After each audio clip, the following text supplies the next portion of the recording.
जादुई तोता। एक छोटे से गांव में एक गरीब परिवार रहता था। उस परिवार में रामू और उसकी बीवी सीता उसके बेटे चिंटू के साथ रहते थे। उसी गांव में एक तोता भी रहता था। उसका नाम था रघु। वो किस्मत का धनी था। जहां भी जाता वहां किसी भी चीज की कमी नहीं पड़ती थी।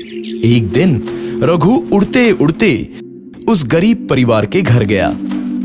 रघु सोचता है, अरे वाह, लगता है यहाँ आज बहुत अच्छा खाना मिलेगा। मैं पेट भर के खाऊंगा। वो एक कटोरी में रखे अमरूद देखता है। अरे वाह, अमरूद, मुझे तो ये बहुत पसंद है। मैं तो इसे पेट भर के खाऊंगा। रघु तोता अमरूद खाने ही लगता है। तभी सीता रघु को अमरूद खाते देखती है तो गुस्सा हो जाती है और उसे वहां से भगा देती है। भाग यहाँ से, न जाने कहां से आ जाते हैं। मैं तो परेशान हो गई हूं इनसे। सीता के भगाने के बाद रघु चुपचाप से एक कोने में रहता है। धीरे धीरे उस परिवार की बरकत होने लगती है। एक दिन रामू और सीता खाना खाते वक्त बातें करते हैं। आजकल हमारी बहुत तरक्की हो रही है, काम भी अच्छा चल रहा है। रामू कहता है। इस पर सीता कहती है, सच कहा, भगवान हमेशा ऐसे ही हम पर मेहरबान रहे। बेटा चिंटू भी कहता है, पिताजी, मुझे खिलौना लेके दो ना, मेरे सभी दोस्तों के पास है।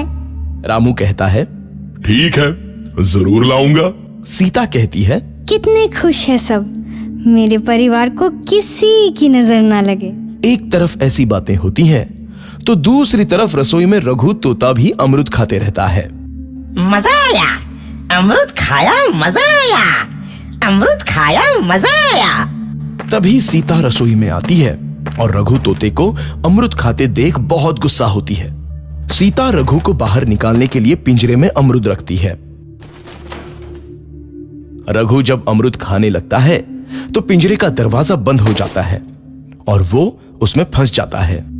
मुझे बाहर निकालो, मैं यहाँ फंस गया हूँ, मुझे बचाओ। अगले दिन सीता पिंजरा उठाकर बाहर दूर उस रघु को छोड़ देती है। रघु के जाते ही उनके घर आई बरकत धीरे धीरे कम हो जाती है। उन्हें बहुत घाटा होता है। सीता कहती है, ये क्या हो रहा है, अचानक इतना कैसे बदल गया? अभी तक तो सब कुछ अच्छा चल रहा था। रामू कहता है, लगता है भगवान हम पर रूठ गए हैं। चिंटू भी कहता है, लगता है अब मुझे खिलौने भी नहीं मिलेंगे। और वो रोने लगता है और बाहर चला जाता है। कुछ दिन बाद रघु तोता फिर से उस घर में आता है। वापस आया, मैं वापस आया, अब मैं जमकर अमरूद खाऊंगा। रघु सीधा रसोई घर में चला जाता है और अमरूद खाने लगता है। कुछ देर बाद सीता रसोई में आती है और रघु को देख कहती है, एक तो घर में पहले से इतनी दिक्कत चल रही है और ऊपर से ये तोता मुझे और परेशान कर रहा है। सीता रघु को वहां से भगा देती है। रघु उड़कर किसी कोने में छुप जाता है। कुछ दिन बाद धीरे धीरे उस घर की बरकत वापस आने लगती है। काम भी अच्छे से चलने लगता है। एक रात जब रघु तोता अमरूद खाने जाता है तो पिंजरे में फंस जाता है। ये लोग आखिर चाहते क्या हैं? एक तोते को शांति से अमरूद खाने क्यों नहीं देते? मैं कौन सा चोरी कर रहा हूँ? बस अमरूद ही तो खा रहा हूँ। तभी रामू वहां आता है और पिंजरे में रघु तोते को देख उसे बाहर छोड़ देता है। ये तोता भी कितना जिद्दी है, बार बार वापस आ जाता है। जैसे ही रामू रघु को छोड़ देता है, अगले दिन से फिर से उनके घर की बरकत जाने लगती है। काम में घाटा होता है।